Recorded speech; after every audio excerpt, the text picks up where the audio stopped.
जय हिंद। तो चलिए संविधान के वीडियो नंबर 5 में आप लोगों का स्वागत है। ये लगभग 5वीं वीडियो है जिसमें हम लोग संविधान को चर्चा कर रहे हैं और हर एक पॉइंट्स को, हर एक टॉपिक को काफी डिटेल्स में पढ़ रहे हैं। और अभी चल रहा है भारतीय संविधान के ऐतिहासिक विकास एवं पृष्ठभूमि। इसमें हम लोग देखे थे, इसको 4 पॉइंट में बांट के पढ़ने का प्रयास किए थे। एक तो ईस्ट इंडिया कंपनी का आगमन एवं भारत पर कब्जा, दूसरा कंपनी का शासन, तीसरा क्राउन का शासन और संविधान के स्रोत। तो अभी कंपनी का शासन चल रहा है। कल हम लोगों ने पढ़ा था कंपनी के शासन में 1773 के रेगुलेटिंग एक्ट और 1781 का संशोधन अधिनियम और 1784 का पिट्स इंडिया एक्ट, ये हम लोग पढ़ लिए और काफी बारीकी से पढ़े और परीक्षाओं में आने वाले प्रश्नों पर भी काफी चर्चा किए कि कहां से कैसे क्वेश्चन पूछ लिया जाता है। अब आता है चार्टर्ड एक्ट। चार्टर्ड एक्ट को हम लोग, इसको भी कंपनी के शासन को 2 भागों में बांटा। एक तो बांटा जो रेगुलेटिंग एक्ट और संशोधन और पिट्स इंडिया एक्ट के, उसके बाद हम लोगों ने इसको जो है चार्टर्ड एक्ट को भी बांटा, 4 भागों में है, जो कि प्रत्येक 20 साल पर जारी करता था। तो 1793, 1813, 1833 और 1853 में यह जो है इसको बारीकी से हम लोग चर्चा करेंगे और परीक्षा से रिलेटेड क्वेश्चनों को भी चर्चा करेंगे। तो देखेंगे सबसे पहले कि 1784 का जो पिट्स इंडिया एक्ट आया था, लगभग यही तय कर दिए थे कि सारा चीज बहुत अच्छे हैं और आने वाले शासन में कोई दिक्कत नहीं होने वाला है। तो जैसे ही यह शासन चलिए रहा था कि इसको जो अधिकार मिले थे कंपनी का, वह अधिकार क्या हुआ, समाप्त हो गया व्यापार करने का। तो फिर से आया 1793 का जो चार्टर्ड एक्ट आया था। चार्टर्ड एक्ट का मतलब होता था कंपनी को मान्यता देना, 20 सालों के लिए मान्यता, इसको 20 वर्षों तक, अगले 20 वर्षों तक व्यापार करने का मान्यता देना। तो इन्होंने दिया। इसमें जो है मुख्यतः सारी बातें लगभग वही रिपीट थे, उसी चीज को बेहतर बनाने का प्रयास किया। कुछ पॉइंट से हम लोग क्लियर करेंगे, कुछ कुछ देखेंगे कि नया पॉइंट है तो उसको भी क्लियर करेंगे। तो इससे हम लोग यही जानेंगे कि 1793 का जो चार्टर्ड एक्ट आया था, कंपनी को अगले 20 वर्षों तक व्यापार करने का अधिकार दे दिया। इसके बाद इसमें देखिए बोर्ड ऑफ कंट्रोल का जो गठन किया गया था, इसमें 4 सदस्यीय टीम जो था उसका वेतन 1784 के पिट्स इंडिया एक्ट में ही कह दिए थे कि भारत के रेवेन्यू से दिया जाएगा, लेकिन इस पर कुछ खास प्रभाव नहीं पड़ा था। तो इस एक्ट में काफी जोर दिया गया कि हर हाल में जो इंडिया से रेवेन्यू होगा उसी से इस बोर्ड के सदस्य का जो वेतन होगा देना पड़ेगा। और यही नियम जो है 1919 तक चला, यानी कि लगातार जो है बोर्ड ऑफ कंट्रोल का जितने भी अधिकारी थे उसका वेतन भारत के रेवेन्यू से ही दिया जाता था। आइए आगे बढ़ते हैं। पहला पॉइंट तो ये था, व्यापारिक एकाधिकार का विस्तार कर दिया, यानी कि एक तरह से सिर्फ इसी ईस्ट इंडिया कंपनी का ही अधिकार था भारत से व्यापार करने का, तो उसको और मजबूती से यहां रख दिया कि सिर्फ करेगा कौन व्यापार, तो ईस्ट इंडिया कंपनी ही व्यापार करेंगे। ये महत्वपूर्ण पॉइंट आता है एकाधिकार का जो है। इससे पहले भी मिला था 1784 में, लेकिन यह काफी विस्तार कर दिया कि हाँ यही करेंगे। इसके बाद आते हैं तीसरा पॉइंट में, गवर्नर जनरल की शक्ति जो था इसका भी विस्तार किया गया। हम देखे थे कि वीटो का पावर 1784 के पिट्स इंडिया एक्ट में ही दे दिया गया था, लेकिन इसको और विस्तार किया गया। पहले सिर्फ लॉर्ड कॉर्नवालिस को यह अधिकार प्राप्त था। अब वीटो क्या होता है, कल इसको नहीं बता पाए थे कि इसके जो हम यह बता दिए थे, बोर्ड ऑफ कंट्रोल के 6 सदस्यीय टीम था, 4 सदस्यीय टीम था, जो गवर्नर जनरल के सहायता के लिए कार्यकारी परिषद बनाया गया था, उसका 4 सदस्यीय जो टीम था।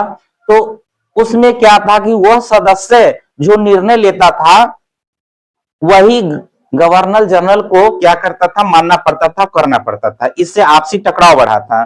फिर 1784 के पिट्स इंडिया एक्ट में देखे कि उसके 4 सदस्य से 3 सदस्य कर दिए कि निर्णय लेने में आसानी हो, और संकट काल में यानी कि आपातकाल की स्थिति या ऐसे कोई इमरजेंसी है जहां पर वीटो का पावर का इस्तेमाल कर सकते थे, वह कॉर्नवालिस को ही मिला था। लेकिन इसमें क्या कर दिए, विस्तार कर दिए कि आने वाले जो भी गवर्नर जनरल होगा उसको भी यह वीटो का पावर होगा, ये वीटो अपना इस्तेमाल कर सकते हैं। गवर्नर जनरल के जो कार्यकारी परिषद थे उसके खिलाफ में अपना निर्णय ले सकते हैं। उसके बाद क्या था कि इसकी एक और शक्ति जो पहले से ही देखे कि 1773 में ही जो रेगुलेटिंग एक्ट आया था उसी में बॉम्बे और मद्रास को बंगाल के अधीन कर दिया था। इसको हर बार जो भी नियम आया उसको और विस्तारित करते गए, उसको और मजबूती से बॉम्बे और मद्रास पर काबू करते गए। तो इसमें भी काफी नियंत्रण करने का प्रयास, अधिक नियंत्रण करने का प्रयास किया गया। चौथा पॉइंट में प्रशासनिक और कानूनी प्रावधान। इसमें क्या था कि लिखित कानून का प्रावधान पर काफी जोर दिया गया कि जो भी कानून होना चाहिए लिखित होना चाहिए।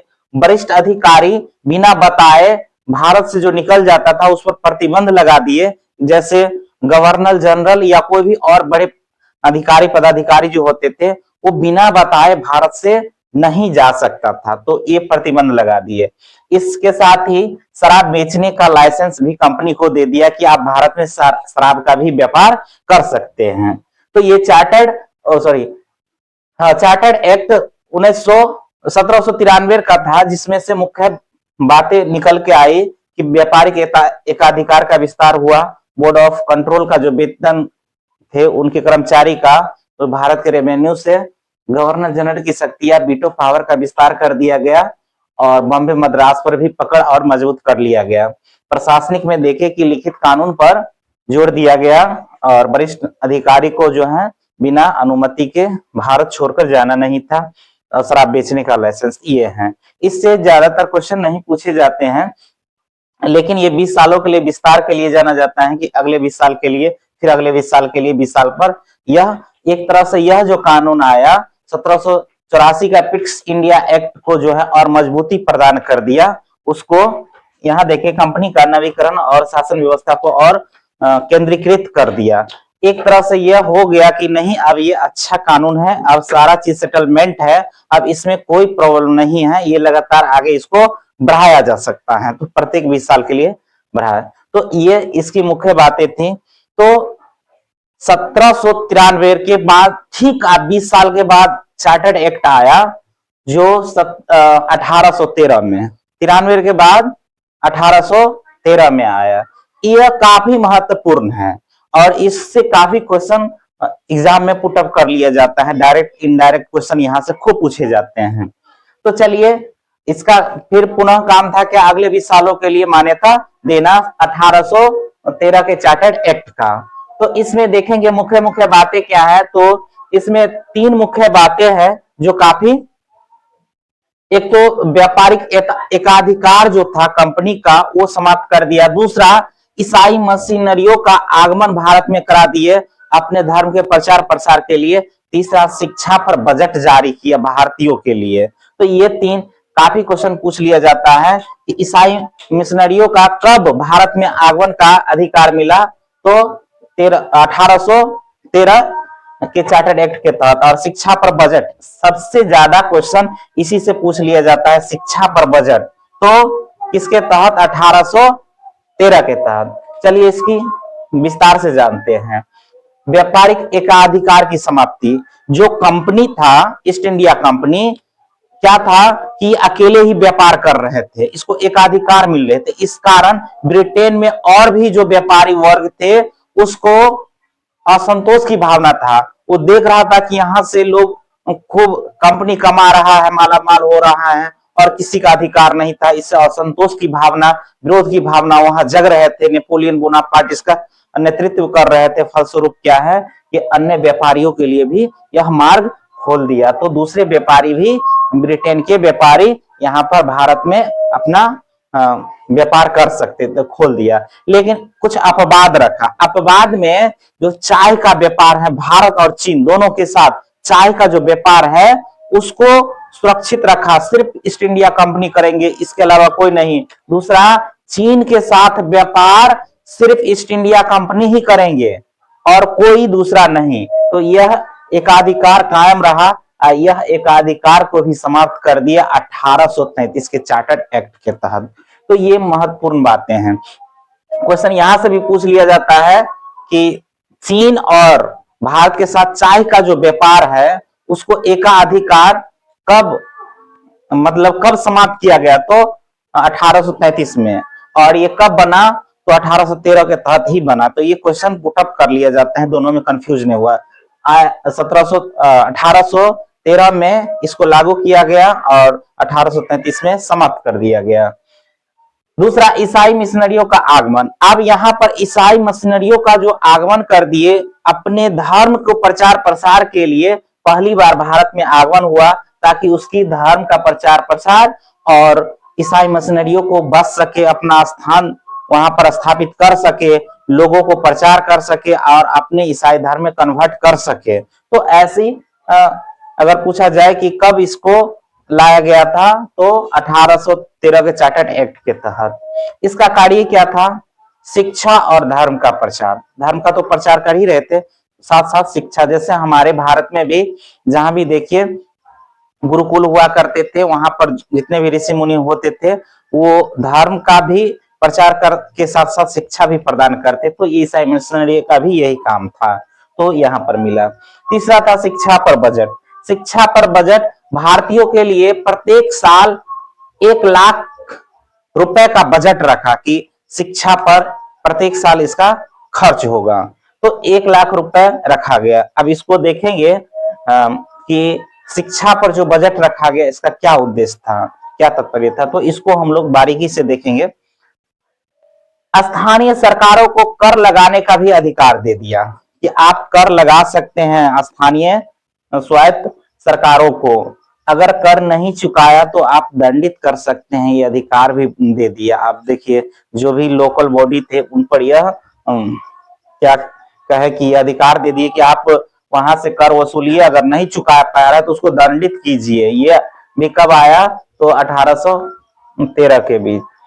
भारत में कंपनियों के क्षेत्र पर ब्रिटिश क्राउन का संप्रभुता का दावा किया गया। इससे पहले हम लोग देखे थे 1784 के ईस्ट इंडिया एक्ट में कि कंपनी द्वारा जो अर्जित क्षेत्र थे उस पर दावा कर रहे थे कि ये ब्रिटेन का अधिकृत क्षेत्र है, लेकिन इसमें क्या कंफ्यूज नहीं होना है, वहां सिर्फ ब्रिटेन का अधिकृत क्षेत्र कहा गया। इसमें संप्रभुता यानी संपूर्ण रूप से ब्रिटेन का जितना भी कंपनी द्वारा अर्जित क्षेत्र है ब्रिटेन के आधिपत्य में आता है। तो ये क्वेश्चन यूपीएससी के पीटी एग्जाम में डायरेक्ट पूछ लिया गया था, तो इसको भी ध्यान रखेंगे। तो हमने क्या देखा कि 1793 का ईस्ट इंडिया चार्टर्ड एक्ट और 1813 का चार्टर्ड एक्ट, इसमें देखे कि कहां से क्या क्वेश्चन पूछ लिए जाते हैं। इसमें बता दिए कि ये वाला ये जो है एकाधिकार को समाप्त कर दिया गया ब्रिटेन के अन्य व्यापारियों के लिए और मार्ग खोल दिया गया। चाय के साथ चाय का व्यापार सिर्फ रखा गया अपवाद में, और चीन के साथ व्यापार। ईसाई मिशनरियों का आगमन, पहली बार शिक्षा पर बजट, ये सब काफी महत्वपूर्ण पॉइंट्स हैं। ये तीनों पॉइंट्स इससे क्वेश्चन डायरेक्ट पूछ लिया जाता है। अब हम लोग यहाँ चर्चा करेंगे, दो चर्चा। एक चर्चा तो सबसे पहले करेंगे शिक्षा पर जो बजट का उद्देश्य क्या था, इसको आइए हम लोग समझते हैं पॉइंट बाय पॉइंट। तो चलिए, हम लोगों ने अभी पढ़ा चार्टर्ड एक्ट 1993 और 1813 के काफी बारीकी से। इसमें चर्चा आया कि कंपनी द्वारा भारतीयों के शिक्षा पर सालाना 1 लाख रुपए खर्च करेंगे। तो खर्च तो करेंगे, लेकिन ऐसी क्या आ गई उदारिता कि भारतीयों की शिक्षा के लिए 1 लाख रुपए सालाना खर्च करें, तो संदेह तो होता है। तो उसी को जानते हैं कि इसका उद्देश्य क्या था, किस कारण यह ऐसी प्रावधान लाया। तो एक एक पॉइंट को क्लियर से समझते हैं और बारीकी समझते हैं। देखिए, सबसे पहला पॉइंट है प्रशासनिक आवश्यकता। प्रशासनिक इतने बड़े कंपनी था जिसमें छोटे छोटे लेवल पर उसमें क्लर्क काम कर सके, उसके लिए अगर ब्रिटेन से जो लाते थे तो काफी उसको महंगा पड़ता था, और वहां पर इतने लोग भी नहीं थे कि आ सके, क्योंकि उस समय ब्रिटेन हर एक देश में व्यापार कर रहे थे। तो यहाँ पर उस लाना भी महंगा था और लोग भी नहीं मिलते थे। तो इन्होंने सोचा क्यों ना भारतीय को ही एज ए क्लर्क के रूप में उसको शिक्षित करके रख लें और उससे काम लें। तो इसके लिए उन्होंने क्या किया कि यह प्रावधान लाया कि शिक्षा पर बजट, तो सस्ते क्लर्क तैयार करना था। दूसरा पॉइंट है ब्राउन इंग्लिशमैन, ब्राउन इंग्लिशमैन तैयार करना था। देखिए इसका मतलब होता है कि वैसे आदमी जो रंग और रक्त दोनों में क्या हो, भारतीय हो, लेकिन उनका विचार, उनका नैतिकता और बुद्धिमत्ता में अंग्रेज हो, अंग्रेजों की तरह सोचे। रंग से रक्त से भारतीय हो, लेकिन विचार नैतिकता और बुद्धिमत्ता से अंग्रेज हो। देख रहे हैं इसका मानसिकता क्या है। ये सोच रहे थे कि शिक्षा चलो उदार कर रहे हैं, लेकिन नहीं, उनको क्या चाहिए था, एक सस्ता क्लर्क चाहिए था भारत से ही। तो इस प्रकार से कि हम क्योंकि यहाँ पर उन लोगों को अब भारतीय भाषा में अलग अलग प्रकार के भाषा थे, हिंदी थे, संस्कृत थे, अरबी थे, बहुत बहुत प्रकार के भाषा थे। तो उसके लिए टेकल करना नहीं संभव था। तो इसलिए उन्होंने क्या किया कि अपने शिक्षा को ही ला दिया ताकि उसको शिक्षित करके अपने कंपनी के अंदर एज ए क्लर्क, सस्ता क्लर्क रख सके। तीसरा पॉइंट है ब्रिटिश वस्तुओं के लिए बाजार बनाना। अब क्या था कि यहाँ भारतीय लोग जैसे तैसे रह रहे थे, न ज्यादा कपड़ा, न ज्यादा फैशन, कुछ नहीं था, एकदम सादा जीवन, उच्च विचार के लोग यहाँ रहते थे। तो यहाँ से जो वस्तु थे भारत से वो अपना खरीद कर वहां लेते जाते थे, लेकिन वहां के तैयार वस्तु भारत में इतना महत्व नहीं देते थे इन लोगों को, क्योंकि इन सबका अपना दिनचर्या था। तो उनको भी भारत को एज ए मार्केट के तौर पर तैयार करना था। जैसे खान पान हुआ, पहनावा हुआ, रहन सहन हुआ, इसको प्रभावित करना, उसको सिखलाना कि देखिए हम लोग कैसे कपड़े पहनते हैं, कैसे जूते पहनते हैं, कैसे टाई लगाते हैं, एकदम जेंटलमैन रहते हैं, आप सब भी ऐसा होइए। अगर ये होगा तभी ना लोग उससे आकर्षित होंगे और उनका जो तैयार माल है वो खरीदेंगे, चाहे उन खान पान हो या रहन सहन हो, रहने का स्टाइल हो, हर एक तरह के, क्योंकि भारत में सब साधारण था। तो एक ब्रिटिश वस्तुओं के लिए बाजार तैयार करना भी इसका उद्देश्य था। जब तक लोग शिक्षित नहीं होंगे, उनके कल्चर में ढलेंगे नहीं, तब तक ये कैसे होगा। अब देखो उसी समय का माड़ा अभी भी लोग क्या करते हैं कि बस सेम उसी तरह कई आदमी को देखिएगा रंग और रक्त में तो रहते हैं भारतीय, लेकिन एकदम अंग्रेज की तरह देखने में से लगता है। और खान पान रहन सहन से भी पता चलता है कि देखिए भारतीय होकर अभी भी पाश्चात्य। और देखा देखी हम लोगों को यहाँ तो इतना अलग अलग, भारत में देखा जाए तो अलग अलग क्षेत्र में अलग अलग क्लाइमेट मानसून है, जिसके तहत वहां के पहरावा ओढ़ावा भी अलग अलग होते हैं। लेकिन वहां पर एक ही प्रकार के ठंड मौसम था तो एक ही प्रकार के पहनावा ओढ़ावा रहते हैं, या फिर उसका जो फैशन है दिन पर दिन लोग भारत में अपनाते हैं और कहते हैं हम मॉडर्न हो गए हैं। अपना कल्चर छोड़कर दूसरे को कल्चर अपना रहे हैं, कहेंगे हम मॉडर्न हो गए हैं। किस प्रकार, किस बात की मॉडर्न था, जो अपना कल्चर को ही, अपना संस्कृति को ही भूल जाए। तो इस पर जरूर ध्यान दीजिए कि जो गलती कर चुके हैं, जो बीजारोपण कर दिए, उसको अभी तक नहीं ढोना है। कम से कम उसका जो चलता आ रहा है उसको काटे, अपना दिमाग लगाए, अपने कल्चर को समझे, अपनी संस्कृति को समझे, उसको बढ़ावा दे। तो उसी समय से ये चलता आ रहा है। चलिए कुछ और पॉइंट हैं। ईसाई धर्म का प्रचार। अब देखिए जब तक लोग शिक्षित नहीं होंगे, उनकी साहित्य को नहीं पढ़ेंगे, उनकी जैसे ही जिस कल्चर का साहित्य पढ़िए तो उसके महत्व को जानिएगा, तभी उसमें ढल पाइएगा, तभी उसका धर्म अपना पाइएगा। तो यही था इसका उद्देश्य कि ईसाई धर्म का भी प्रचार हो सके। सामाजिक नियंत्रण एवं स्थिरता। अब देखिए समाज में क्या था कि असंतोष की भावना था, उनके रहन सहन, उनके क्या था कि अत्याचार शोषण के खिलाफ काफी असंतोष थे। तो ये चाह रहे थे कि कुछ ऐसे वर्ग को शिक्षित करे कि वह जो है एकदम रंग से और रक्त से हो भारतीय, लेकिन सोचे किसके तरह, अंग्रेज की तरह। तो वो आधा अर्ध अंग्रेज बन जाएगा तो उसका टेंशन अंग्रेज का खत्म। अब वो जो है अपना भारतीय भारतीय को ही शोषण करेगा और वो फ्री रहेगा। तो इस प्रकार समाज में जो उनके प्रति असंतोष की भावना था, तो उसको नियंत्रण करने के लिए भी ये शिक्षा जरूरी था। कुछ उच्च वर्ग को शिक्षित करके उसको क्या कहें कि नौकरी देकर, अच्छा खासा जॉब देकर, हालांकि उनके तुलना में कम ही इनको दिया जाता, सस्ते कलर के रूप में काम कराया जाएगा, लेकिन दिखाया जाएगा कि देखिए हमने इसको क्या जेंटलमैन बना दिया है। तो इससे क्या होगा कि नहीं, चलिए अंग्रेज हमारे प्रति सोच अच्छा रखते हैं और हम लोगों को रोजगार देते हैं।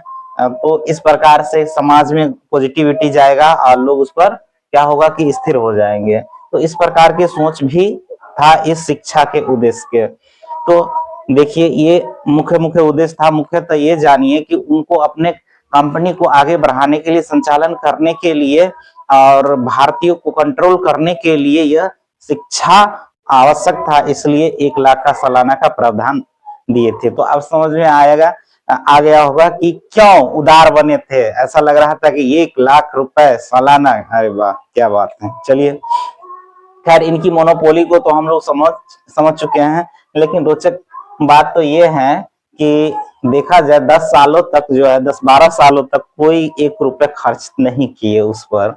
बात क्या था कि विवाद हो गया था प्राच्यवादी और पाश्चात्यवादी शिक्षा विद के बीच ही क्या हुआ था कि आपस में विवाद छिड़ गए थे। अब उस विवाद को जानेंगे कि यह विवाद क्या था। देखिए इसमें क्या था कि लोग इसमें कमेटी का गठन किया गया था, लोक शिक्षा की सामान्य समिति का गठन किया गया था। अब यहाँ पर जो सदस्य थे उसमें आपस में मतभेद हो गया कि शिक्षा का स्वरूप कैसा होना चाहिए, माध्यम क्या होना चाहिए, विषय क्या होना चाहिए, इस पर विवाद हो गया। ये क्या हुआ कि ये सुलझ ही नहीं रहा था। जब सुलझ ही नहीं रहा था तो फिर खर्च की क्या बात है, खर्च अपना घोषणा कर दिए, वो परा ही रह गया। चलिए आगे बढ़ते हैं, समझते हैं कि प्राच्यवादी और पाश्चात्यवादी में मतभेद का कारण जानेंगे। सबसे पहले समझ लिए कि देखिए इसमें दोनों अलग अलग तरह के, पीटी प्रिंसेप थे और एच विल्सन थे जो प्राच्यवादी, और यहाँ पाश्चात्यवादी में लॉर्ड मैकाले और चार्ल्स ट्रेविलियन थे। ये 4 व्यक्ति दोनों गुट में बट गए थे। अब जान लेंगे कि प्राच्यवादी और पाश्चात्यवादी शिक्षा क्या है। प्राच्यवादी शिक्षा वो है कि भारत के मूल संस्कृति, मूल साहित्य, मूल भाषा से रिलेटेड था कि वो उसी में शिक्षा दिया जाए। और पाश्चात्यवादी जो था पश्चिमी शिक्षा पर जोर दे रहे थे। एक ही लाइन में कहा जाए तो प्राच्यवादी भारतीय के जो मूल शिक्षा है उस पर जोर दे रहे थे, और प्राच्यवादी पश्चिमी शिक्षा पर जोर दे रहे थे, अंग्रेजी और वहां के तकनीकी पर जोर दे रहे थे। दोनों में आपस में विवाद था। अब दोनों को पॉइंट जानेंगे। ये चाह रहे थे कि भाषा का माध्यम क्या होना चाहिए, संस्कृत, अरबी, फारसी में इनकी शिक्षा होना चाहिए, और ये चाहा था नहीं, इन सबको मारिए गोली, हमको सिर्फ अंग्रेजी में शिक्षा दीजिए, हमको सस्ते कलर चाहिए, लोगों पर नियंत्रण चाहिए, तो इसलिए अंग्रेजी में शिक्षा हो। बात बन नहीं रहा था। ये चाह रहे थे पारंपरिक भारतीय ज्ञान, साहित्य और दर्शन के बारे में पढ़ाया जाए, ये विषय हो, लेकिन ये कह रहे थे नहीं, पश्चिमी विज्ञान, तकनीकी और यूरोपीय साहित्य को पढ़ाया जाए। तो दोनों में ये अलग अलग डिफरेंस चल रहा था, जोर दे रहे थे। ये पश्चिमी विज्ञान का तो विरोध नहीं कर रहे थे, लेकिन कह रहे थे कि देखो यहाँ की देसी भाषाओं का जब तक बोलबाला नहीं रहेगा तब तक लोग समझेंगे नहीं, बुझेंगे ही नहीं, वो क्यों आपकी भाषा को, आपकी संस्कृति को पढ़ेंगे। ये लेकिन ये कह रहे थे कि यहाँ के जो साहित्य है, यहाँ का जो जितने भी ग्रंथ हैं वो अंधविश्वासों से भरा पड़ा है और निम्न स्तर का माना गया है। इसी पर एक क्या थे, ध्यान नहीं आ रहा है कि किसी ने कहा था, अंग्रेज, कि यहाँ के जितने भी साहित्य है भारत के या अरब के देशों की है, तो उसकी तुलना जो है ये ब्रिटेन के एक अच्छे लाइब्रेरी के ये लाइब्रेरी के एक अलमारी के पुस्तक से तुलना कर दिए कि उसके बराबर भी नहीं है।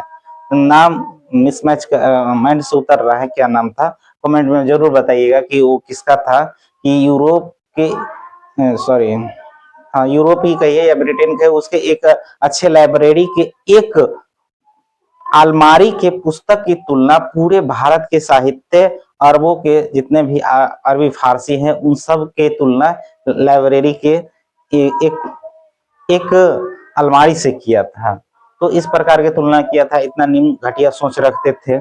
और ये प्राच्यवादी जो थे ये चाह रहे थे कि नहीं, इनकी मूल संस्कृति जो है उसी में शिक्षा उसी भाषा में दिया जाए, नहीं तो ये अचानक बदलाव से इस सब में असंतोष फैल जाएगा और फिर ये लोग विरोध कर देंगे, ये समझ जाएंगे कि ये हमारे हित का नहीं सोच रहे हैं। तो इस प्रकार के थे आपस में। अब देखिए फलस्वरूप विवादों का क्या हुआ कि निपटारा नहीं हो रहा था, नहीं हो रहा तो फिर से क्या किया कि लॉर्ड मैकाले का विवरण जो आया उसमें क्या किया, फिर से समिति का गठन किया गया और 1935 में ये जो लोक शिक्षा समिति था इसके अध्यक्ष चुन दिया गया। किसको? तो लॉर्ड मैकाले को लोक शिक्षा समिति का अध्यक्ष चुन दिया। आप बताइए जिसको अध्यक्ष चुन देंगे प्राच्यवादी को तो क्या संभव है वो इधर आ सकेंगे? नहीं, उसका मेंटलिटी ही मैकाले का था कि बस ये अंग्रेजी में हो, पश्चिमी शिक्षा, तकनीकी, यूरोपीय साहित्य का ही ज्ञान दिया जाए। तो इस पर उसमें स्मरण पत्र जारी किया जिसको मिनट कहा जाता है। इन्होंने पाश्चात्यवादी शिक्षा का ही बल दिया, पक्ष लिया कि नहीं अंग्रेजी में होना चाहिए। और इन्होंने एक ड्राउन वर्ड फिल्ट्रेशन थ्योरी दिया शिक्षा के लिए। एक तो ये कहा कि नहीं पाश्चात्यवादी जो शिक्षा है उसी को देना चाहिए, तो उसमें अंग्रेजी भाषा हो, पश्चिमी विज्ञान, तकनीक और यूरोपीय साहित्य को पढ़ाया जाए। और डाउनवर्ड फिल्ट्रेशन थ्योरी दिया, निस्पंदन का सिद्धांत दिया था। किसने दिया था? तो लॉर्ड मैकाले ने ही दिया था। इसमें क्या प्रावधान किया था? इसमें कहा गया था कि शिक्षा उच्च वर्गों को दिया जाए और उसके बाद उससे जो छन छन के निकलेंगे तो निम्न वर्ग तक पहुंचेंगे, उच्च वर्ग को ही शिक्षा दिया जाए, ये था। क्योंकि यह जान रहे थे एक तरह से, इसका देखिए कि उच्च वर्ग जो है कहीं ना कहीं वो शिक्षित थे और वह उनको विरोध कर सकते थे अपने अधिकारों को लेकर। तो उन्होंने यह सोचा कि एक तो उनको अगर अपने तौर तरीके सिखा दे और अपने जैसा बना दे तो क्या होगा कि वह विपरीत काम करेंगे, काम तो करेगा हम लोगों का, लेकिन वह अपने देशवासी पर ही अत्याचार करेंगे, शोषण करेंगे। उनका जो यह था सफल हुआ। हालांकि बाद में चल के लोगों को समझ में आया कि नहीं ये हमारे साथ कितने बड़े धोखा किए थे, तो फिर संघर्ष चालू हुआ और हमारा देश आजाद हुआ था। लेकिन उस समय यह सफल हुए थे और अपना काम जो सस्ते कलर का था वो उस रूप में इन्होंने अपना लिया। और कुछ लोग जो थे अपना बने और उल्टा देखिएगा कि हम लोग हिस्ट्री जब पढ़ते हैं तो उल्टा भारतीय ही भारत के लोगों का शोषण करने लगा था और लगान सब वो सुनने का काम जो दे देता था तो वो सब करते थे। परिणाम क्या निकला? परिणाम निकलना क्या था? उस समय के जो लॉर्ड विलियम बेंटिक थे, भारत के क्या कहा जाए, ये तो गवर्नर जनरल कह रहा था, लेकिन जब पढ़ेंगे 1833 का तो उसमें चेंज इसका नाम हुआ जो हम रखते हैं अभी। आप बताइएगा क्या रखा गया था, क्योंकि इसका जब वो पढ़ेंगे तब। तो अभी लॉर्ड विलियम बेंटिक ने मैकाले के प्रस्ताव को स्वीकार कर लिया और भारत में अंग्रेजी को शिक्षा का आधिकारिक माध्यम बना दिया। तो ये था हमारा प्राच्यवादी शिक्षा का विवाद और शिक्षा पर बजट का प्रावधान क्यों लाया गया था इससे, तो क्योंकि इसको हमको काफी बारीकी से समझना था क्यों आया था। ऐसे ही अगर देखिएगा कि कई टीचर पढ़ा के चले जाते हैं कि 1813 में शिक्षा पर 1 लाख का बजट रखा गया, लेकिन इतना डिटेल्स में नहीं बताते हैं। हमने इसको जानने के लिए कि भाई आखिर बात क्या था, किस कारण रखा था, तो इसको भी जानना जरूरी था। शिक्षा का क्या मदद होना चाहिए, क्या विवाद रहा था प्राच्यवादी और पाश्चात्य शिक्षा में, और किसकी जीत हुई और कैसा लागू हुआ, तो इसके बारे में क्वेश्चन यहाँ से पुटअप कर लिए जाते हैं। बाकी बात देखिएगा अगर कहीं सेट है प्रीवियस ईयर का तो उसको लगा के देखिएगा, इससे क्वेश्चन आ जाएगा। तो चलिए चलते हैं और नेक्स्ट वीडियो में मिलेंगे। अब जो बच गया है यहाँ तक पढ़ लिए, अब 1833 और 1853 का चार्टर्ड एक्ट पढ़ेंगे। तो चलिए चलते हैं, तब तक के लिए जय हिंद।